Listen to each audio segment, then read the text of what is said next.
आप सबको मेरा प्यार भरा राधे राधे। आप सबको राधा अष्टमी की बहुत बहुत शुभकामनाएं। आज भाद्रपद मास में शुक्ल पक्ष की अष्टमी तिथि है और इसी दिन राधा रानी का प्राकट्य हुआ था। आज का यह दिन राधा अष्टमी का पवित्र और शुभ त्यौहार है। संसार में श्री राधा जैसी भाग्यवती कोई अन्य स्त्री नहीं है, जिसके पति स्वयं तीनों लोगों के स्वामी श्री कृष्ण है और सदैव उनके कंधे पर गलबेलिया डाले रहते हैं। जहाँ भी राधा भी जाती है, भगवान श्री कृष्ण उनके अधीन होकर साथ साथ चलते हैं। श्री कृष्ण जी के वाम भाग से प्रकट हुई श्री राधा ने कठिन तप, प्रेम और सेवा के द्वारा ही श्री कृष्ण के प्रेम की स्वामिनी बनकर उन्हें प्राणों से भी अधिक प्रिय कर लिया। आज हम आपको श्री राधा अष्टमी की वह पवित्र कथा सुनाने जा रहे हैं जो इस दिन अवश्य सुननी चाहिए, पर सभी मनोकामना पूर्ण हो जाती है तथा पाप और संकट दूर हो जाते हैं।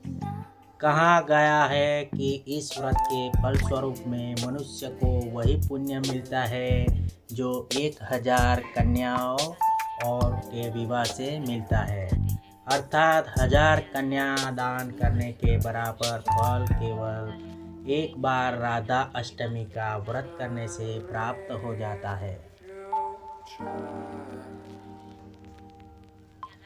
अर्थात 1000 कन्यादान करने के बराबर फल केवल एक बार राधाष्टमी का व्रत करने से प्राप्त हो जाता है। यहाँ तक कि यदि कोई पापी मनुष्य भी यह व्रत कर भक्ति भाव से करता है तो वह भी अपने करोड़ों परिवारजनों सहित भगवान विष्णु के लोक में स्थान प्राप्त करता है। ब्रह्मवेद तत्व पुराण में कहा गया है, रा का अर्थ है पाना और धा का अर्थ है मोक्ष, अर्थात श्री राधा जी के नाम का जप करने से ही श्री कृष्ण और मोक्ष दोनों की ही प्राप्ति होती है। पूर्व काल की एक कथा के अनुसार श्री राधा ने सुरंग में पर्वत पर सहस्त्र दिव्य युगों का निराहार रहकर कठोर तप किया। इस तपस्या से वह अत्यंत दुर्बल हो गई। जब भगवान श्री कृष्ण ने देखा कि श्री राधा चंद्रमा की कला के समान क्षीण हो गई है तो वे करुणा से द्रवित होकर उन्हें छाती से लगाकर फूट फूट कर रोने लगे। तब भगवान श्री कृष्ण ने वरदान देते हुए कहा, राधे तुम्हारा स्थान मेरे वक्ष स्थल पर ही है, तुम यही सदा वास करो, मुझसे तुम्हारा अविचल प्रेम और भक्ति बनी रहे। सौभाग्य, मान और गौरव की दृष्टि से तुम मेरे लिए सर्वश्रेष्ठ और सर्वाधिक प्रियात्मा हो। संसार की समस्त युवतियों में तुम्हारा स्थान सबसे ऊंचा है। मैं सदा तुम्हारे गुणगान गाऊंगा, पूजा करूंगा। तुम मुझे सदा अपने अधीन समझो और जान लो कि मैं तुम्हारे प्रत्येक आज्ञा का पालन करने के लिए बाध्य रहूँगा। जैसे आभूषण शरीर की शोभा है, वैसे ही तुम मेरी शोभा हो। भगवान श्री कृष्ण जी के आगे कहते हैं, श्री राधा मेरी परमात्मा है, मेरा जीवन है। श्री राधा से ही प्रेम पाकर मैं उस प्रेम को अपने भक्तों में बांटूंगा। मेरी सेवा के माध्यम से ही श्री राधा के मनोहर रूप, सौभाग्य, मान, गौरव और मेरे हृदय में अचल स्थान प्राप्त किया है। वे ही मेरे अनंत शक्ति स्वरूपा पत्नी है। वृंदावन लीला में लौकिक दृष्टि से देखे तो श्री कृष्ण ने केवल 11 वर्ष की अवस्था में ही ब्रज का परित्याग कर मथुरा का मार्ग अपनाया था।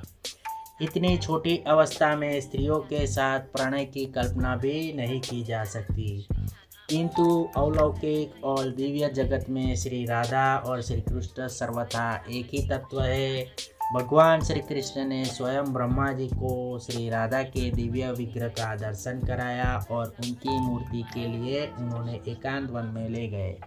वहीं पर ब्रह्मा जी के द्वारा रसराज कृष्ण और महाभाव स्वरूपनी राधा की विवाह लीला संपन्न हुई। यह दिव्य विवाहिता श्री राधा सदा ही श्री कृष्ण के साथ रहती है, परंतु सामान्य दृष्टि से अदृश्य रहती है। केवल उन्हीं साधनों को यह युगल दर्शन प्राप्त होते हैं जिन पर स्वयं श्री कृष्ण और श्री राधा की कृपा होती है। पौराणिक कथाओं के अनुसार राधा माता गोलोक में श्री कृष्ण जी के साथ निवास करती है। एक बार देवी राधा गोलोक से कहीं बाहर गई। जब वे वापस आई तो देखा कि श्री कृष्ण भगवान गोलोक में नहीं है। उस समय भगवान श्री कृष्ण अपनी एक सखी विरजा के साथ गोलोक में विहार कर रहे थे। यह बात जब राधा जी को मालूम हुई तो वो क्रोधित होकर सीधा वहां पहुंच गई। वहां पहुंचकर उन्होंने भगवान श्री कृष्ण को बहुत भला बुरा कहा। राधा जी का यह व्यवहार भगवान श्री कृष्ण के परम मित्र श्रीदामा को अच्छा नहीं लगा और उन्होंने राधा जी को पृथ्वी पर जन्म लेने का श्राप दे दिया। राधा रानी को इतने गुस्से में देखकर कृष्ण भगवान की सखी विरजा भी वहां से चली गई। इस श्राप के बाद राधा रानी ने भी बदले में सुदामा को श्राप देते हुए कहा कि तुम राक्षस कुल में जन्म लोगे। राधा रानी के श्राप से श्रीदामा का जन्म शंखचूड़ नामक दानव के रूप में हुआ।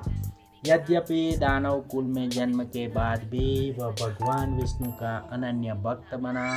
वही दूसरी और राधा रानी ने भी पृथ्वी पर वृषभानु जी के घर पुत्री रूप में जन्म लिया, किंतु वे वृषभानु जी के पत्नी देवी कीर्ति से गर्भ से नहीं जन्मी थी। दरअसल जिस समय श्रीदामा और राधा रानी ने एक दूसरे को श्राप दिया था, उसी समय भगवान श्री कृष्ण ने राधा रानी से कहा, हे राधा, अब तुम्हें पृथ्वी पर देवी कीर्ति और वृषभानु जी की पुत्री के रूप में रहना होगा। जब तुम विवाह योग्य हो जाओगे तो तुम्हारा विवाह मनुष्य रूप में अवतरित हुए रायट नामक एक वैश्य के साथ होगा, जो मेरे अंश अवतारों में से एक होगा। धरती पर भी तुम मेरी प्रियतम बनकर रहोगी, परंतु वहाँ हमें बिछड़ने का दुख सहना पड़ेगा। यह सुनकर भगवान श्री कृष्ण ने आगे कहा, हे राधे, अब तुम पृथ्वी पर जन्म लेने की तैयारी करो। सांसारिक दृष्टि से जब देवी कीर्ति गर्भवती हुई और प्रसव का समय आया तो योग माया की प्रेरणा से उनके गर्भ में वायु का प्रवेश हुआ और उन्होंने वायु को जन्म दिया। जब वे प्रसव पीड़ा से गुजर रही थी, तभी उसी समय महादेवी राधा रानी एक प्यारी सी कन्या के रूप में प्रकट हो गई। जिस दिन राधा रानी प्रकट हुई वह दिन भाद्रपद शुक्ल पक्ष की अष्टमी का था, इसलिए इस तिथि को राधा अष्टमी के रूप में मनाया जाता है। इस दिन भगवान श्री कृष्ण और राधा रानी की विशेष पूजा की जाती है। इस व्रत को करने से सभी सांसारिक सुख समृद्धि प्राप्त होती है। मान्यता है कि इस व्रत को करने से घर में धन की कमी नहीं रहती और सदा बरकत बनी रहती है। जब आइए राधा अष्टमी की इस दुर्लभ कथा को सुनते हैं। मनोकामना को पूर्ण करने वाली मानी जाती है। एक गांव में रमा नाम की एक स्त्री रहती थी। इसके विवाह को 5-6 वर्ष हो गए थे, लेकिन उसकी गोद सूनी थी। एक बार राधा अष्टमी का उत्सव आया। गांव की स्त्रियां बरसाना जा रही थी। उन्होंने रमा से कहा, तुम भी हमारे साथ चलो। राधा रानी बहुत दयालु है, तुम्हारी गोद अवश्य भरेगी। रमा कई महीनों से घर से बाहर नहीं निकली थी, परंतु उसके पति और सास ने भी उसे जाने की अनुमति दे दी। रमा ने मन ही मन ठान लिया कि राधा रानी उसकी गोद अवश्य भरेगी। जिस दिन उसे यात्रा पर निकलना था, उसी दिन उसके पैर में चोट लग गई और चलना मुश्किल हो गया। फिर भी वह हिम्मत करके गांव की स्त्रियों के साथ यात्रा पर चल पड़ी। पूरे रास्ते राधा कृष्ण का नाम जप और कीर्तन करती रही और अंततः बरसाना पहुंच गई।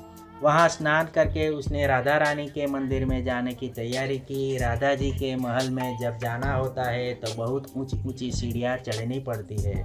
रमा जैसे ही सीढ़ियाँ चढ़ने लगी तो स्त्रियों से बोली, तुम लोग आगे चलो, मैं धीरे धीरे आ रही हूँ, क्योंकि मेरे पैर में चोट लगी है और चला भी नहीं जा रहा।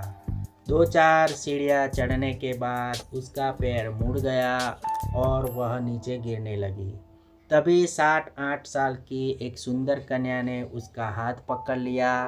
रमा बोली, बेटी आज अगर तुम न होती तो मैं तो गिर ही जाती। वह कन्या मुस्कुराकर बोली, माता मैं आपको ऐसे कैसे गिरने देती। तब रमा ने पूछा, बेटी तुम्हारा नाम क्या है। कन्या बोली, लाडो नाम है मेरा और मैं यहाँ पास ही में रहती हूँ। वे दोनों सीढ़ियों पर बैठ गए। लाडो कहने लगी, माता मेरे लिए क्या लाई हो। उसकी मासूम बात सुनकर रमा के चेहरे पर मुस्कान आ गई। उसने कहा, बेटी मैं कल तुम्हारे लिए अवश्य कुछ न कुछ लेकर आऊँगी। बताओ तुम्हें क्या पसंद है। लाडो बोले, मुझे नथनी, गले का हार, कानों में कुंडल, चूड़िया और मेहंदी और घाघरा चोली बहुत पसंद है। इनमें से कुछ भी ले आना। इतना कहकर वह बालिका भाग गई। जैसे तैसे रमा भी मंदिर के दर्शन करने लौटी। उस दिन से रमा का मन उसी बालिका में लग गया। अगले दिन उसने बाजार से गले का हार और चूड़ियाँ खरीदी और उसी जगह जाकर लाड़ो का इंतजार करने लगी। थोड़ी देर में वह कन्या आती है। रमा ने उसे जैसे ही चूड़ियाँ और हार उसने दिए तो लाड़ो ने होठ फुलाते हुए कहा, बस इतनी ही चीज़ लाई हो और कुछ नहीं।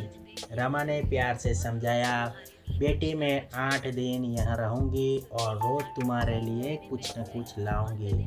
यह सुनते ही लाड़ो उसकी गोद में बैठ गई और गले से लग गई। उस क्षण रमा की आंखें भर आई, मानो उसे अपनी संतान मिल गई हो। वह बड़े स्नेह से उसके सिर पर हाथ फेरती रही। फिर जैसे ही दिन बीते रमा ने मंदिर में जाकर लाड़ो के लिए घाघरा चोली बनवाए।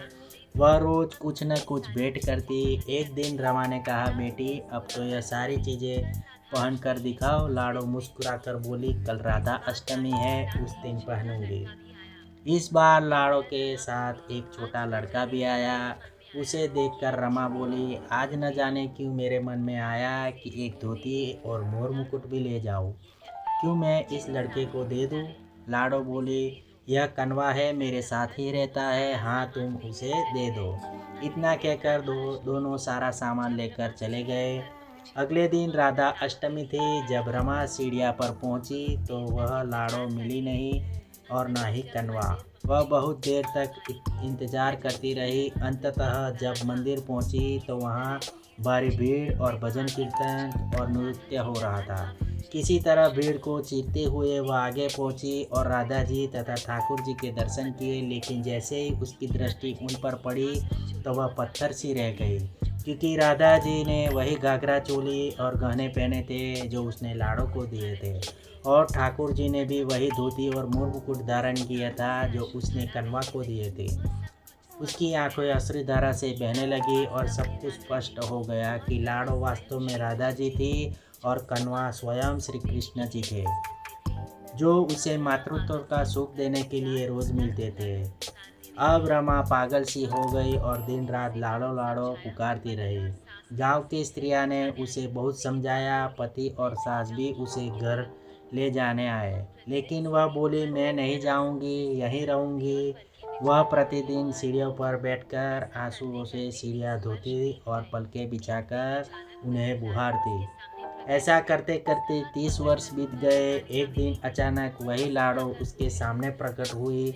उसका हाथ पकड़कर ऊपर अट्टालिका में ले गई और मुस्कुराकर बोली, लो माँ, मैं आ गई, मैं ही तुम्हारी लाड़ो। ऐसा कहकर लाड़ो ने बाहें फैलाकर रमा को अपने पास बुलाया और गले से लगा लिया। उस दिन रमा ऐसी लिपटी कि अपने पार्थिव शरीर को छोड़ सदा ही अपने लाड़ो के पास चली गई। बोलिए श्री राधा कृष्ण भगवान की जय। बोलिए श्री बरसाने वाले की जय।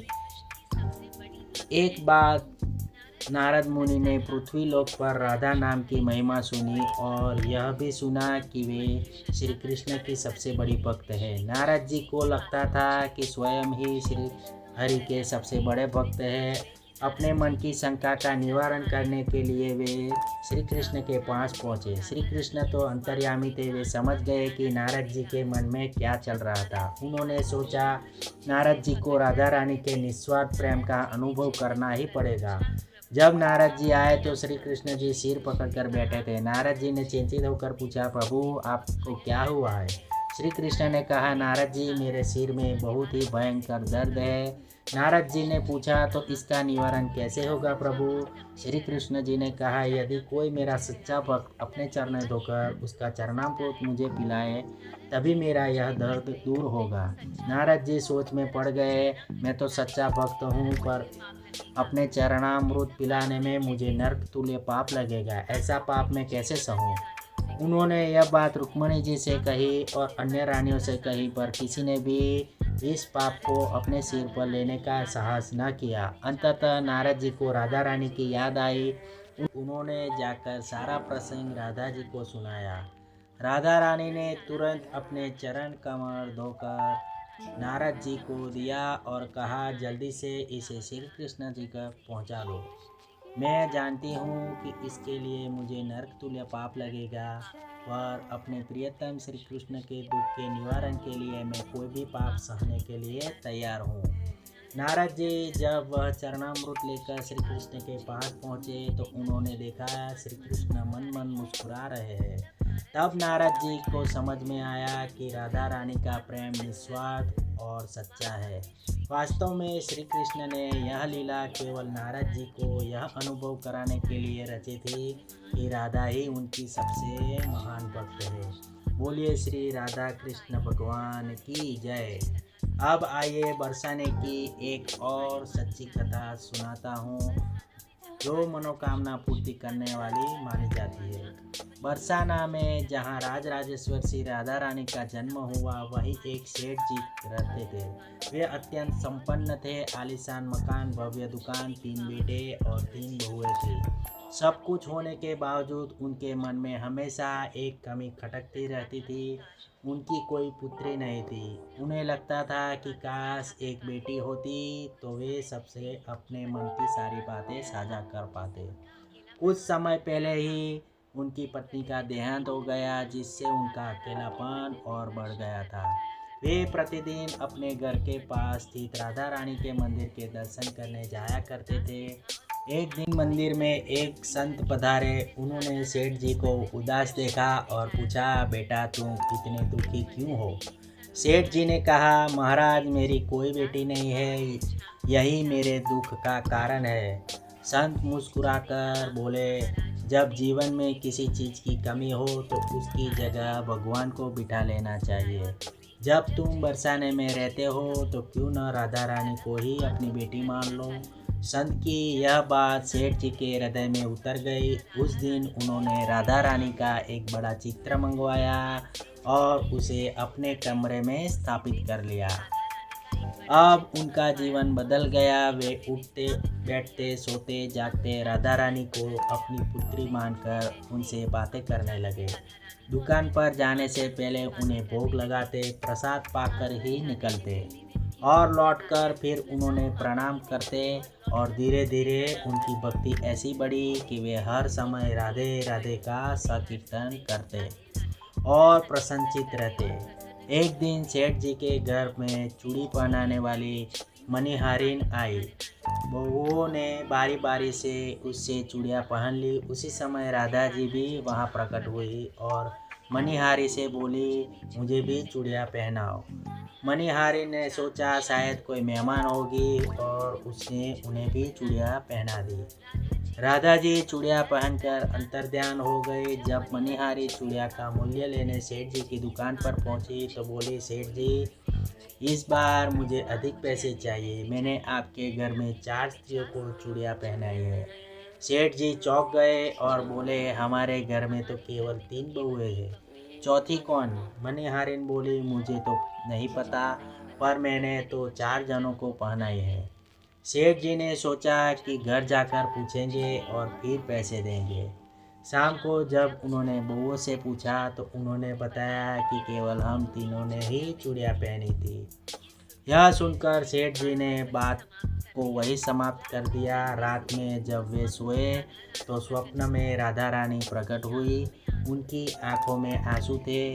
वे बोले, पिताजी आज मेरा मन बहुत दुखी है। मैंने अपने पिता का घर समझकर आपसे चूड़ियाँ पहनाई थी, पर आपने मनहारिन को मेरी चूड़ियों का मूल्य नहीं दिया। आपने मुझे अपनी बेटी तो माना, पर मेरी उपेक्षा कर दी। यह सुनकर सेठ जी रोने लगे और बोले, बेटी मुझे क्षमा कर दो, मुझसे बड़ी भूल हो गई है। वह तुरंत नींद से जागे, आंखों में आंसू थे। वे उठे और तिजोरी के पास जाकर रुपये निकालकर सीधे मणिहारी के घर पहुंचे। दरवाज़ा खटखटाया तो मणिहारिन ने चौंक कर दरवाज़ा खोला। सेठ जी ने आंसुओं से भरी आंखों से कहा, बहन तुम्हारे जैसा भाग्यशाली कोई नहीं है। आज तुमने मेरी बेटी राधा जी को अपने हाथों से चूड़ियाँ पहनाई। यह सुनकर मणिहारी भी भाव विभोर हो गई और बोली, सेठ जी राधा रानी तो पूरे बरसाने की बिटिया है, उनकी चूड़ियों का मूल्य मैं कैसे ले सकती हूँ। पर सेठ जी नहीं माने। उन्होंने रुपये से भरी थैली उसके घर पे रख दी और सीधे राधा रानी जी के मंदिर चले गए। उस दिन के बाद सेठ जी ने सब कुछ त्याग कर दिया और शेष जीवन राधा जी की भक्ति में ही व्यतीत कर दिया। प्रेम से बोलिए राधे राधे।